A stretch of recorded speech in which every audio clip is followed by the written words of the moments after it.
Hello दोस्तों, मैं JP Anand study with ICC में आप लोग को स्वागत है। आज हम लोग 10वां के एक चैप्टर है प्रकाश का परावर्तन तथा अपवर्तन, उसका एक पार्ट 1 वीडियो हम लोग देखेंगे। अगर आपको एग्ज़ाम अगर फरवरी में होने वाला है तो जो है आप लोग जो है यह वीडियो जो है अच्छी तरह से देखें, ताकि जो है आप लोग को जो है यहाँ से 5 या 10 या 12 नंबर का क्वेश्चन पूछा जाता है ऑब्जेक्टिव और विथ सब्जेक्टिव मिलाकर। तो जो है आपको जो है यह वीडियो जो है बहुत हेल्पफुल होगा। तो चलते हैं वीडियो की ओर। तो वीडियो में दिया गया है प्रकाश का परावर्तन। पार्ट 1 हम लोग जो देखेंगे फिजिक्स का है एक चैप्टर। तो चलते हैं।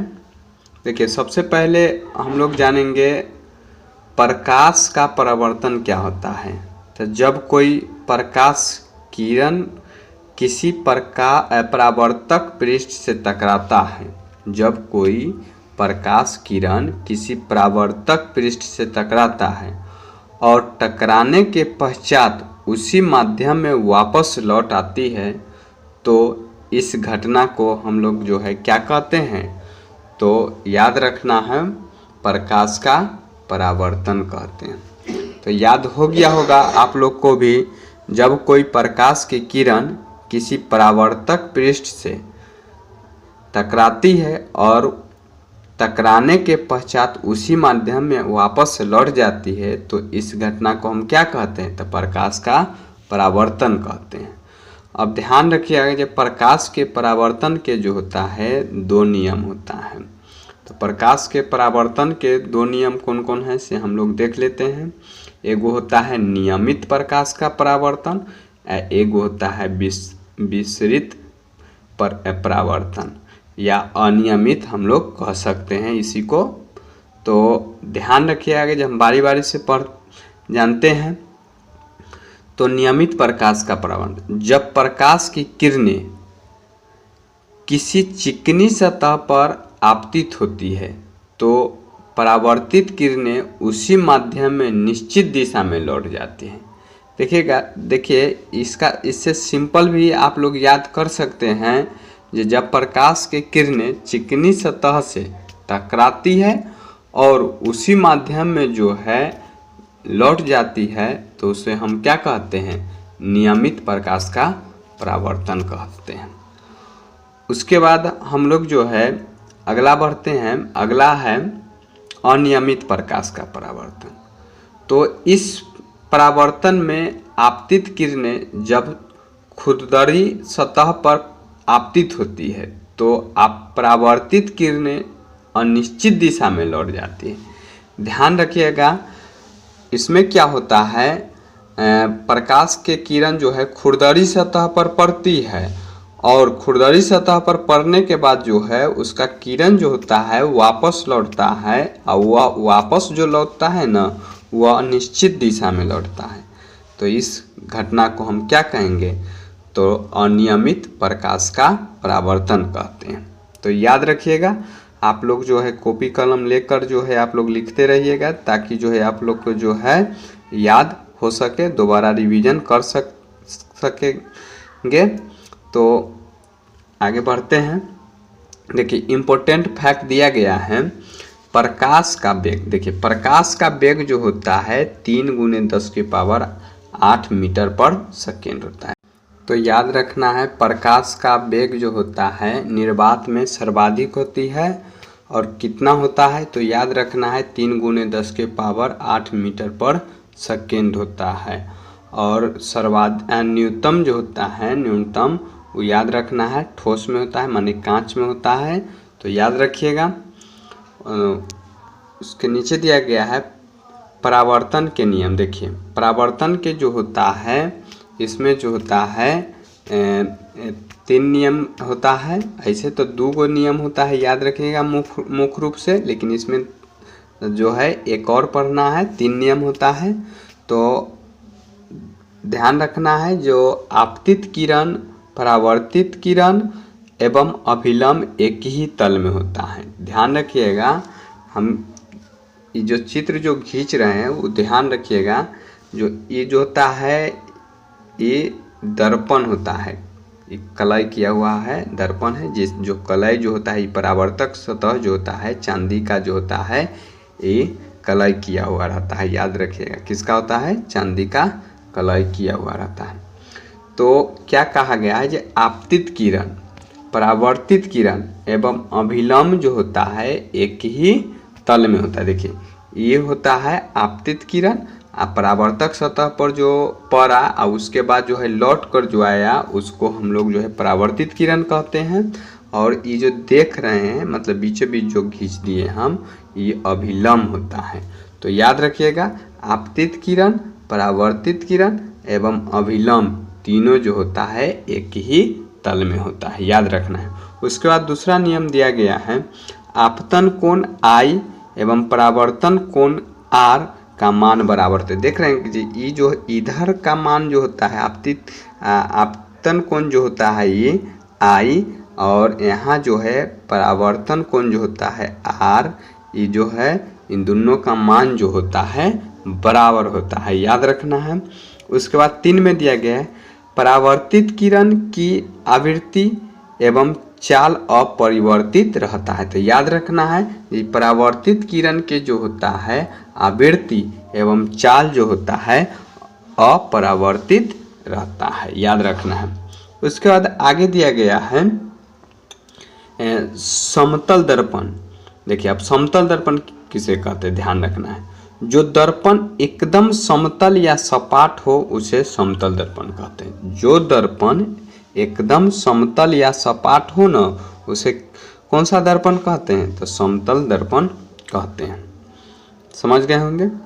उसके बाद दिया गया है समतल दर्पण से बने प्रतिबिंब की विशेषता।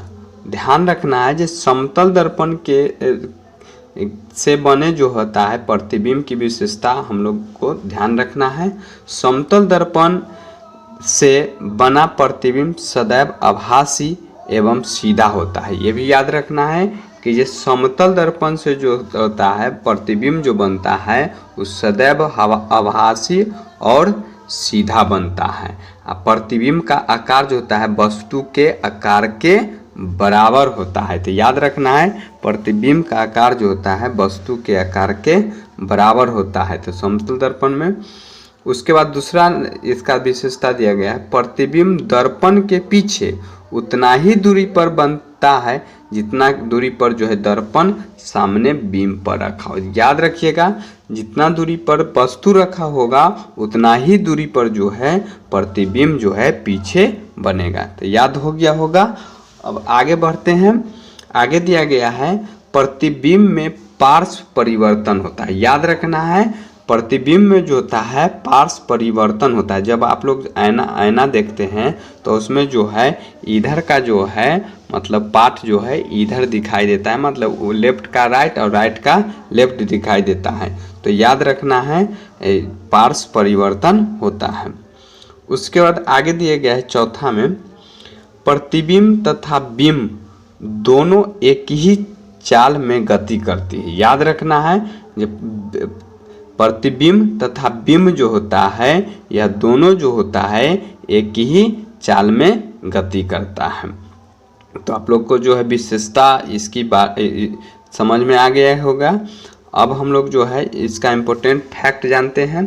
ध्यान रखना है समतल दर्पण की फोकस दूरी अनंत होता है। तो याद रखना है जो समतल दर्पण की फोकस दूरी जो होता है क्या होता है, अनंत होता है। हम लोग जो है साथ ही साथ जो है उसका ऑब्जेक्टिव भी कर रहे हैं और सब्जेक्टिव भी कर रहे हैं। तो आप लोग जो है अच्छी तरह से जो है यह वीडियो को जो है रोक कर भी देखिएगा और भगाइएगा नहीं। कहला कीजिए जो है आप लोग को जो है एक एक बात को जो है इसमें जो है समझना जरूरी है। तो आप लोग जो है देखते रहिएगा। समतल दर्पण का आवर्धन जो होता है +1 होता है। तो याद रखना है ये समतल दर्पण की आवृत्ति क्या होती है, तो याद रखना है ये समतल दर्पण की आवृत्ति जो होती है ये माने आवर्धन जो होता है +1 होता है और समतल दर्पण के फोकस दूरी जो होता है अनंत होता है। तो समझ गए होंगे। उसके बाद आगे बढ़ते हैं हम लोग पार्श्व परिवर्तन या अनुकर्मण। देखिए पार्श्व परिवर्तन या अनुकर्मण क्या होता है इसे समझते हैं। जब हम अपना प्रतिबिंब क्या कहें, जब हम अपना प्रतिबिंब जो है समतल दर्पण में देखते हैं तो हमारा दाएं हाथ प्रतिबिंब बाएं हाथ दिखाई देता है तथा हमारा बाएं हाथ का प्रतिबिंब दाएं हाथ में दिखाई देता है। इस प्रकार वस्तु प्रतिबिंब में जो होता है पार्श्व बदल जाते हैं। इस घटना को हम पार्श्व परिवर्तन, अभी हम तुरंत चर्चा किए हैं। जो पार्श्व परिवर्तन में क्या होता है, तो इसमें जो होता है दाएं माने दाएं फेस जो माने दाएं बगल का फेस जो होता है बाएं तरफ दिखाई देता है, चाहे बाएं वाला फेस जो होता है दाएं तरफ दिखाई, माने एक दूसरे को उल्टा दिखाई देता है। तो ध्यान रखना है कि जो इसी को हम लोग जो है पार्श्व परिवर्तन कहते हैं। उसके बाद आगे दिया गया है गोलीय दर्पण। अब हम लोग गोलीय दर्पण के बारे में जानते हैं। तो गोलीय दर्पण एक ऐसा दर्पण जिनका परावर्तक पृष्ठ गोलीय हो। ध्यान रखिएगा, जो ऐसा दर्पण जिसका परावर्तक पृष्ठ जो होता है गोलीय हो उसे हम गोलीय दर्पण कहते हैं। ये कितने प्रकार के होता है, तो 2 प्रकार के होते हैं। तो गोलीय दर्पण आप लोग को समझ में आ गया होगा। गोलीय दर्पण किसे कहते हैं, तो याद रखना है ऐसा दर्पण जिसका परावर्तक पृष्ठ जो होता है गोलीय होता है उसे हम गोलीय दर्पण कहते हैं। गोलीय दर्पण 2 प्रकार के होता है, याद रखना है। अब हम लोग जो है ध्यान देते हैं, गोलीय दर्पण जो होता है 2 प्रकार के होता है। तो कौन कौन होता है से हम लोग जानते हैं। एक में होता है अवतल दर्पण और दूसरा में जो होता है उत्तल दर्पण। तो याद रखना है ये गोलीय दर्पण जो होता है 2 प्रकार के होता है। एक होता है अवतल दर्पण और दूसरा जो होता है उत्तल दर्पण। तो हम लोग जो है बारी बारी से जानते हैं। अवतल दर्पण वह गोलीय दर्पण जिसका परावर्तक पृष्ठ अंदर की ओर अर्थात गोले के केंद्र की ओर वक्रित हो। याद रखना है जो गोलीय दर्पण के माने अवतल दर्पण किसे कहते हैं, तो गोलीय दर्पण का वह परावर्तक पृष्ठ जो अंदर की ओर या गोले के केंद्र की ओर अगर जो वक्रित होता है तो उसे हम लोग जो है अवतल दर्पण कहते हैं। तो आप लोग को समझ में आ गया होगा। जो ढासा हुआ रहता है तो उसको हम लोग जो है अवतल दर्पण कहते हैं और उभरा हुआ रहता है तो उसको हम लोग जो है उत्तल दर्पण। तो हम लोग जो है इसके अनुसार परिभाषा देख लेते हैं। वह गोलीय दर्पण जिसका परावर्तक पृष्ठ बाहर की ओर वक्रित होता है उसे हम अवतल दर्पण कहते हैं। तो याद रखिएगा, जो वह गोलीय दर्पण जिसका परावर्तक पृष्ठ जो होता है बाहर की ओर वक्रित होता है तो उसे हम जो है अवतल दर्पण कहते हैं। तो आप लोग को समझ में आ गया होगा। उसके बाद आगे दिया गया है दर्पण से संबंधित कुछ परिभाषाएं। तो याद रखना है, जिसे देखिए गोलीय दर्पण जो होता है उससे जो उसमें जो होता है, देखिए ये जो हम जो चिन्ह खींच रहे हैं तो ये जो है गोलीय है, तो ये जो बीच में जो होता है ये केंद्र होता है। तो याद रखना है बीच में जो हम जो खींचे ये क्या होता है, केंद्र होता है। अब ये बिंदु जो हम दे रहे हैं ये केंद्र है। अब देखिए हम लोग जो है परिभाषा समझते हैं दर्पण का ध्रुव। अब ध्यान रखना है जो गोलीय दर्पण के परावर्तक पृष्ठ के केंद्र को हम लोग जो है ध्रुव कहते हैं। देखिए ये गोलीय दर्पण है, जो हम जो गोला कर रहे हैं ये गोलीय दर्पण है, याद रखना है। तो गोलीय दर्पण के जो परावर्तक पृष्ठ ये देख रहे हैं जो परावर्तक पृष्ठ होता है। अब पृष्ठ के जो गोल जो होता है माने पृष्ठ पर जो एक केंद्र होता है उसी को जो है हम लोग जो है कथी कहते हैं, तो ध्रुव कहते हैं। याद रखिएगा, तो ये जो होता है ध्रुव होता है। तो याद रखिएगा। और मुख्य अक्ष हम लोग समझते हैं दर्पण के ध्रुव एवं वक्ता केंद्र के मिलाने वाले रेखा को जो है हम लोग जो है मुख्य अक्ष कहते हैं। ध्यान रखिएगा, ये देख रहे हैं जी ये केंद्र है, केंद्र और जो है हम ध्रुव को मिला दिए हैं तो उसी को जो है हम लोग क्या कहते हैं, तो मुख्य अक्ष कहते हैं। उसके बाद आगे दिया गया है वक्ता त्रिज्या। देखिए वक्ता त्रिज्या क्या होता है, गोलीय दर्पण का परावर्तक पृष्ठ जिस गोले का एक भाग होता है उसकी त्रिज्या को जो है हम लोग जो है वक्रता त्रिज्या कहते हैं। देखिए गोलीय दर्पण है ये, गोलीय दर्पण के परावर्तक ही पृष्ठ है और परावर्तक पृष्ठ है ये, तो परावर्तक पृष्ठ के एक गोले का एक भाग होगा, अब भाग के एक केंद्र है, केंद्र से जो हम लोग जो है ये जो है त्रिज्या खींचे हैं तो उसी को हम लोग जो है वक्रता त्रिज्या कहते हैं। एगो होता है वक्रता केंद्र होता है, याद रखना है वक्रता केंद्र होता है, तो हम लोग जो है वक्रता केंद्र समझते हैं। तो गोलीय दर्पण का परावर्तक पृष्ठ एक गोले का भाग होता है, उस गोले के केंद्र को हम लोग जो है वक्रता केंद्र कहते हैं। इसको जो है हम लोग सी से सूचित करते हैं। देखिए ये गोलीय दर्पण है, गोलीय दर्पण के केंद्र है, बीच में जो होता है केंद्र होता है, तो केंद्र के माने गोलीय दर्पण का जो है परावर्तक पृष्ठ गोले का भाग होता है, आई भाग में जो होता है केंद्र होता है, तो इसी केंद्र को जो है हम गोलीय दर्पण का वक्रता केंद्र कहते हैं, याद रखना है। अब वक्रता केंद्र जो होता है जिसे हम लोग सी से सूचित करते हैं। उसके बाद आगे दिया गया है मुख्य फोकस।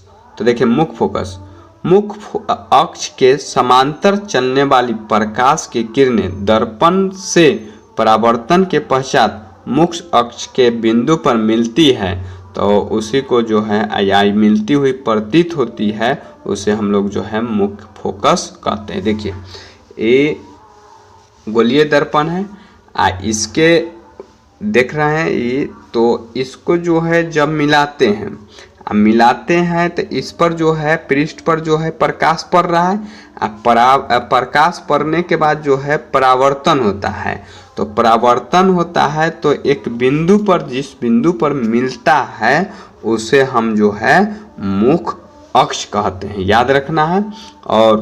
और मुख्य अक्ष जो होता है या मुख्य फोकस जो होता है जिसे हम लोग जो है एफ से सूचित करते हैं। उसके बाद है फोकस दूरी। देखिए फोकस दूरी अब हम लोग समझते हैं।